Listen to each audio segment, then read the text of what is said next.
Well, there are new details on when Israel started planning the military takedown of the Iranian regime and who will be the next leader of Iran. CBS News chief correspondent Matt Gutman has more from Tel Aviv. It took less than a minute for Israeli bombs to kill Iran's supreme leader, Ayatollah Khamenei, along with more than 40 senior figures Saturday. But according to people directly involved in the planning, the attack was 3 years in the making. And that top-secret Israeli plan sought to wipe out Iran's military capabilities, not regime change. The big question now, after 47 years of the Islamic Republic, who will next lead Iran? President Trump at first urging Iranians to rise up. When we are finished, take over your government. It will be yours to take. This will be probably your only chance for generations. Today, he said he wants to be involved in selecting the next leader. But this week's strikes limited the options. Well, most of the people we had in mind are dead. The Ayatollah's second eldest son, Mujtaba Khamenei, has emerged as a frontrunner, a possible worst-case scenario for the White House. Iran analyst Sanam Vakil. He's a hardliner. He reflects regime continuity, and his name is reemerging really because people are thinking about preserving the state structure, preserving the Islamic Republic. President Trump has also expressed doubts about Reza Pahlavi, the exiled son of Iran's last monarch, who is now positioning himself as an interim leader. Yesterday, hackers broadcast a message from Pahlavi on Iranian state TV, calling on military personnel to join civilians against the government. Do you see the regime surviving this? As of right now, yes, I do think the regime is going to survive, really because history and evidence continues to demonstrate that regime change doesn't come from air campaigns on their own. And that was Matt Gutman reporting. Now, that original Israeli war plan called for only a 2-week-long campaign.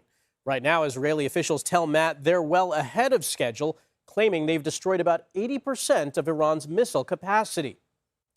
Well, President Trump's campaign against Iran relies heavily on European territory. But some leaders overseas have been resistant to aid in the war, sparking outrage from the White House. Spain actually said that we can't use their bases. We're going to cut off all trade with Spain. We don't want anything to do with Spain. I'm not happy with the UK either. This is not Winston Churchill that we're dealing with.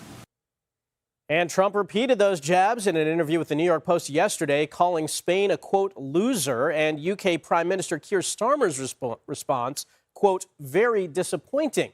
Tim Ross is Politico's chief political correspondent for Europe and joins us now from London with more on this. Tim, thanks for joining us. So European officials say that the U.S. needs its allies' support for the war. Is that true, and why? Well, it would definitely help, I think. I mean, you have to remember that across Europe, there is a network of around 40 to 50 bases that US personnel are stationed at. And using those bases, particularly for logistical support, would be really helpful. And that, I think, is one reason why President Trump has found it so frustrating that the Spanish Prime Minister and the UK Prime Minister have so far refused to allow offensive operations to take place from their bases. The other thing to point out, though, increasingly, is that Ukraine could play a role here. It has built up an awful lot of expertise in anti-drone technology and techniques over the past 4 years of the war against Russia. And the drones, of course, are one of the biggest challenges facing US troops and Israeli troops in the Iran war right now. Now, President Trump, we heard him threaten trade with Spain. It's a threat he's used many times before. What cards does President Trump have to play here? Well, yes, there's the trade card, of course. We'll see whether that comes to pass. Also, turning back to Ukraine, we imagine the peace talks with Russia will restart again at some point, and clearly Donald Trump has a big role to play there.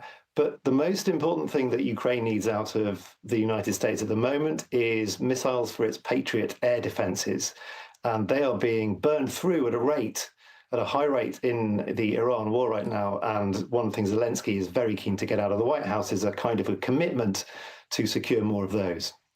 Now, Tim, should these European nations decide to support the war with Iran, what's at stake for them? Well, the same things that are at stake, frankly, for the United States and I guess for Israel and anyone else who's involved. I mean, President Trump has talked about potential retaliation at home in the last 24 hours. That's always a risk. But the biggest thing, I think, is is the sense that these European countries do not want to be dragged into another Middle Eastern war with no clear end in sight. The memories of Iraq in 2003 run very long here.